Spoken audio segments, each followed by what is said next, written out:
मेरे प्रिय साथियों, मानवाधिकार के योद्धाओं और न्याय के प्रहरी भाइयों और बहनों,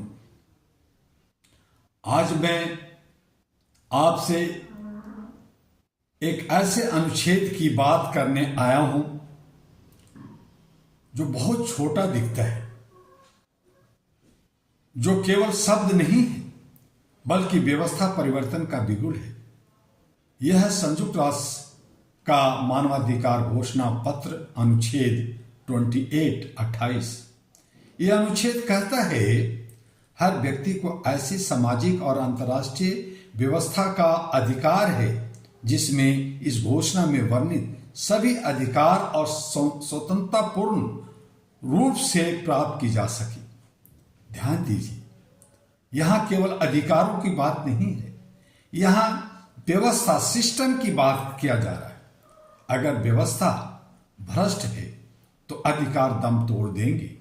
अगर शासन पक्षपाती है तो न्याय मर जाता है।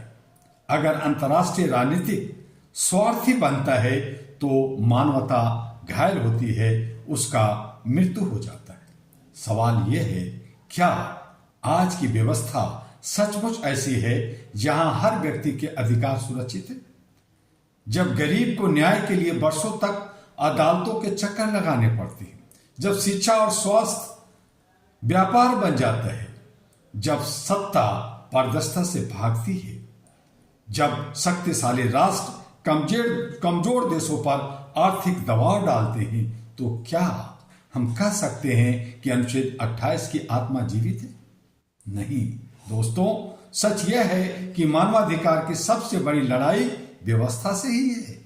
अनुच्छेद 28 हमें चेतावनी देता है, अधिकार तभी फले फूलेंगे जब सामाजिक ढांचा न्यायपूर्ण होगा, जब अंतर्राष्ट्रीय संबंध बराबरी पर आधारित होंगे, जब शासन जवाबदेही होगा। अहरा ग्लोबल यानी all India human rights association global स्पष्ट संदेश देता है, मानवाधिकार केवल सेमिनार से नहीं बचेगा, मानवाधिकार केवल कागजी घोषणाओं से नहीं बचेगा। मानवाधिकार बचेंगे जब व्यवस्था में पारदर्शिता आएगी, जवाबदेही होगी और नैतिकता आएगी। हम मांग करते हैं प्रशासनिक जवाबदेही अनिवार्य किया जाए, न्याय व्यवस्था सुलभ और समयबद्ध हो, शिक्षा और स्वास्थ्य अधिकार के रूप में सुनिश्चित किया जाए, अंतर्राष्ट्रीय स्तर पर शक्तिशाली देशों की वर्चस्ववादी कि मैं बड़ा हूं वो नीतियां समाप्त हो, भ्रष्टाचार को मानवाधिकार उल्लंघन की श्रेणी में कठोरता से परिभाषित किया जाए। अनुच्छेद आर्टिकल 28 केवल अधिकार नहीं देता, यह सरकार से प्रश्न भी पूछता है, यह विश्व समुदाय को आईना दिखाता है, यह नागरिकों को जागृत करता है। आज आवश्यकता है डर से नहीं, दृढ़ता से बोलने की, विरोध से नहीं, संगठित आंदोलन की, नारों से नहीं, नीतिगत परिवर्तन की। अहरा ग्लोबल यह प्रण लेता है, शपथ लेता है कि हम हर स्तर पर गांव से लेकर वैश्विक मंच तक मानवाधिकारों की रक्षा के लिए सक्रिय संघर्ष करते रहे हैं और करते रहेंगे। हम अन्याय को समान नहीं होने देंगे, हम भ्रष्टाचार व्यवस्था को निमित्त नहीं मानेंगे, हम अधिकारों को दया का विषय नहीं बनने देंगे। साथियों, बहनों, भाइयों, अगर व्यवस्था अन्यायपूर्ण है तो उसे बदलना ही होगा। अगर कानून कमजोरों के लिए धीमा है और शक्तिशाली के लिए तेज है, उसके हक में है तो उसे सुधारना ही होगा। अगर अंतर्राष्ट्रीय मंचों पर दोहरे मापदंड हैं तो उन्हें उजागर करना ही होगा।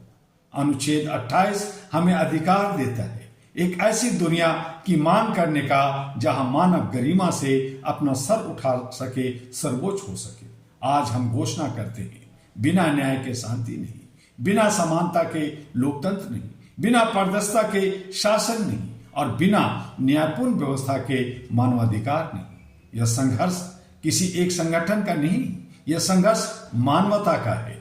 आइए अहरा ग्लोबल के माध्यम से हम विश्व समुदाय से आह्वान करते हैं, व्यवस्था को मानव केंद्रित बनाएं, सत्ता केंद्रित नहीं, नीतियों को न्याय आधारित बनाएं, लाभ आधारित नहीं, और अंतर्राष्ट्रीय संबंधों को समानता आधारित बनाएं, न कि वर्चस्व आधारित। याद रखिए, जब व्यवस्था बदलती है तब इतिहास बदलता है, और जब इतिहास बदलता है तब पीढ़ियां सुरक्षित होती है। आज समय आ गया है, व्यवस्था बदलेगी, मानवता जीतेंगे और न्याय भी जीतेगा।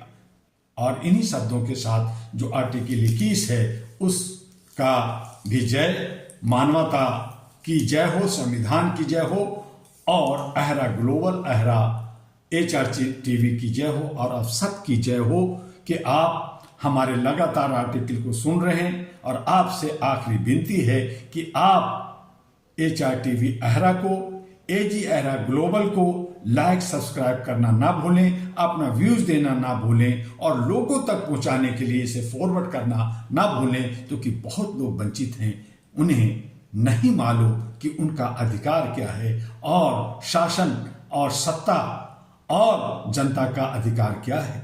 हम आपको क्रमबद्ध बताते आए हैं, बताते रहेंगे, और ये भी बताना चाहते हैं कि अहरा यानी all India human right association की सदस्यता चल रहा है। आप उसकी ज़्यादा से ज़्यादा सदस्यता लीजिए, ज़्यादा से ज़्यादा लोगों को इसके साथ जोड़िए। रिन्यूअल का जो नवीनीकरण का है वो भी काम चल रहा है, बहुत सारे कार्यक्रम का रूपरेखा तैयार हो रहा है। आइए कंधे से कंधे मिलकर इसे और मानव चयन बनाएं, आइए मानव लाइब्रेरी बनाएं, और लोगों को मानवता से, ह्यूमैनिटी से और इंसानियत से ओतप्रोत कर दें, नफरत भगाएं, प्यार बांटें, आपस में मिलकर रहें। यही संदेश के साथ फिर आपके साथ आर्टिकल 29 के साथ मिलेंगे। तब तक के लिए डॉक्टर दुआ का अलविदा, नमस्कार।